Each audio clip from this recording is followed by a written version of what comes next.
এই মুহূর্তের সব থেকে বড় খবর, তৃণমূল ভেঙে চৌচির হয়ে গেল বন্ধুরা। তাসের ঘরের মতো তৃণমূলে ভাঙন। এই মুহূর্তের সব থেকে বড় খবর, বিধানসভায় তৃণমূলের বিদ্রোহী বিধায়কদের বৈঠক শেষ হয়েছে। মোট 58 জন বিজয়ী বিধায়ক হাজির ছিলেন সেই বৈঠকে।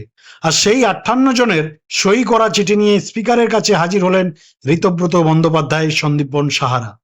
পরে আরো 6 জন এসে সই করবেন বলে জানানো হয়েছে নতুন তৃণমূলের তরফে। আপনাদের জানিয়ে রাখি, ঋতব্রত সন্দীপনরা জানিয়েছেন তাদের বিরোধী দলনেতা হচ্ছেন ঋতব্রত বন্দ্যোপাধ্যায়। স্পিকারের সম্মতি পাওয়া গেলে এই বিদ্রোহীরাই আসল তৃণমূল দলে পরিণত হবেন। আপনাদের জানিয়ে রাখি, বুধবার বিধানসভায় 58 জন বিধায়ককে নিয়ে বৈঠক করেন ঋতব্রত এবং সন্দীপন সাহারা। আর ওই বৈঠকে 58 জনের সই করা চিঠি জমা দেওয়া হয় স্পিকারকে। আর সেখানেই ঠিক হয়েছে যে এবার থেকে রাজ্যের বিধানসভার নতুন বিরোধী দলনেতা ঋতব্রত বন্দ্যোপাধ্যায়। একই সঙ্গে রঘুনাথগঞ্জের বিধায়ক তথা প্রাক্তন মন্ত্রী আখরুজ্জামানের নাম প্রস্তাব করা হয় মুখ্য সচেতক হিসেবে।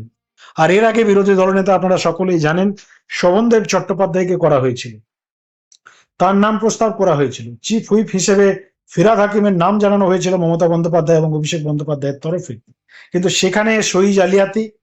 আর এই সই জালিয়াতি আপনারা জানেন অলরেডি সিআইডি তদন্ত চালাচ্ছে। অনেক বিধায়কের বক্তব্য যে আমরা কোনো সাইন করিনি, কোনো সম্মতি দেওয়া হয়নি, কিছুই হয়নি, অথচ কোনো সম্মতিই দেওয়া হয়নি।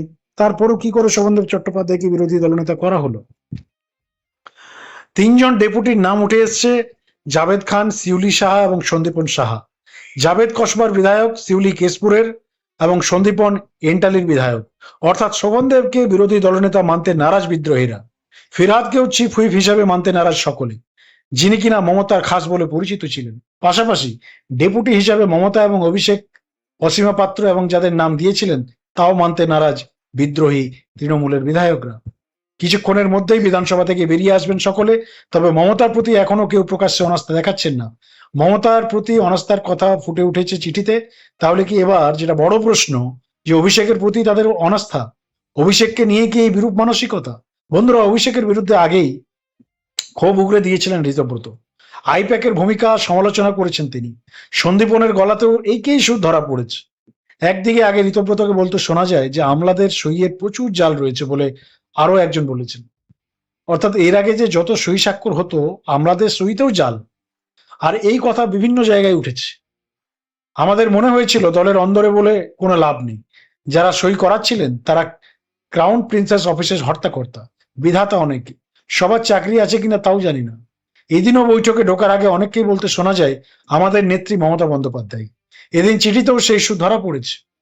কিন্তু ঘটনা হচ্ছে, তৃণমূলের মধ্যে ঠিক মহারাষ্ট্র স্টাইলে পুরো দলটাই হাইজ্যাক হয়ে গেল এবং মমতা ব্যানার্জি আর অভিষেক বন্দ্যোপাধ্যায়ের যে কন্ট্রোল ছিল, অর্থাৎ এই যে তৃণমূল কংগ্রেসের যে হাইকমান্ড, আলা কমান্ড বা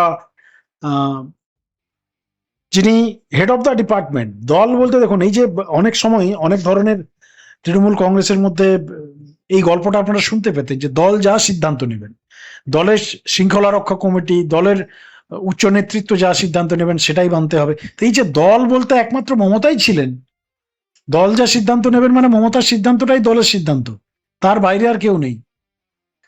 অর্থাৎ দলের মধ্যে কেউ যদি কোনো ডিসিপ্লিন ভঙ্গ করে, এই গল্পটা সামনে আসতো যে দল সিদ্ধান্ত নেবে, কিন্তু দলটা কে? দলের ক্যাবিনেটের কোনো গুরুত্ব নেই, দলের আদার্স কোনো কমিটি নেই, যা সিদ্ধান্ত সেটা হচ্ছে মমতা ব্যানার্জি এবং বকলমে অভিষেক ব্যানার্জিও ছিল। এবং যা খবর, লাস্ট 5 বছর নাকি পুরোটাই হাইজ্যাক করে নিয়েছিলেন অভিষেক ব্যানার্জি।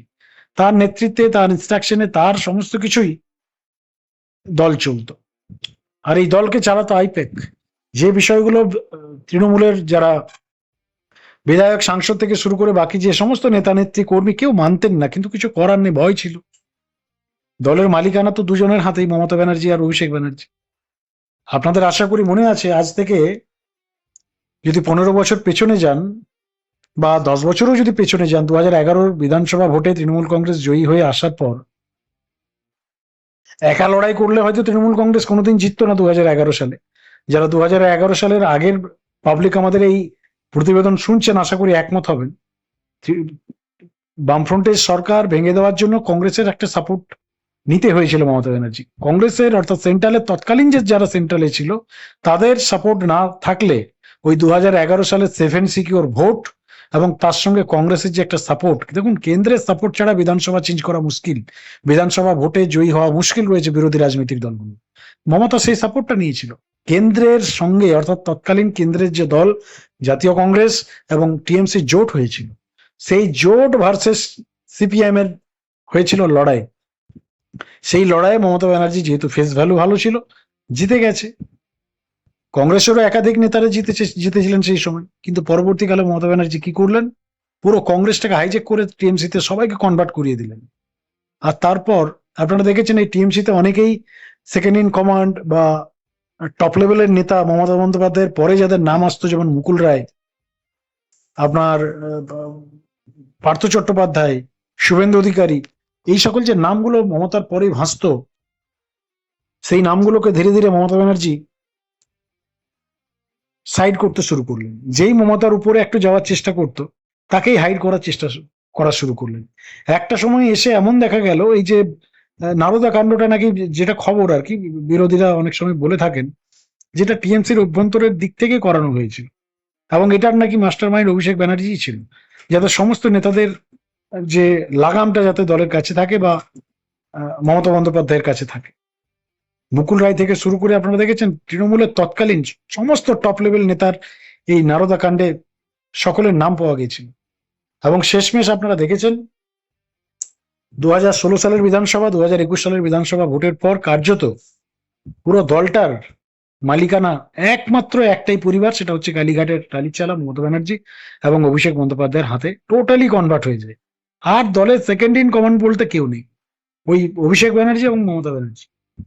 বাকিরা যদি দলে থাকতে হয় মমতা ব্যানার্জির নিয়ম শৃঙ্খলা মেনে তার ইনস্ট্রাকশনে থাকতে হবে, সেইভাবেই চলছিল। কিন্তু এইভাবে একটা দল কতদিন চলতে পারে?